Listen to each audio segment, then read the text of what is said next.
Okay, I'm at hit one now. I know there's a bunch of myths out there about stop leaking. Guys have been doing tests and anyway, there's a lot of big brands out there backing this stuff, and I just want to kind of give you my opinion on it and show you real life facts about some cases it might be useful. I'm not saying it's for every case, but in this case it was.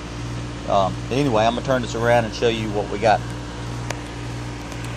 Basically what we got is we've got a old machine. 2 years ago the indoor coil was leaking. They don't make the coil for it anymore.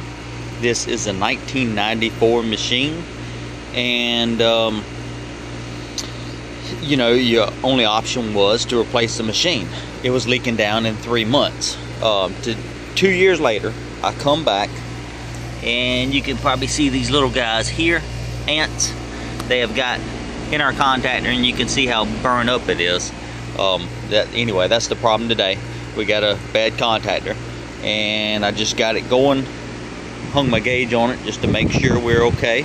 It's pumping out good heat, and you can see our suction side. The high side's not hooked up, so all you guys want to nitpick everything, high side's not hooked up, suction side is. Refrigerant level is good.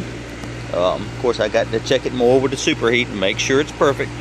But 2 years later, 21 years old, in this case, it worked great. I'm not going to name any brands, but it was a real well-known brand that did not take a dryer application.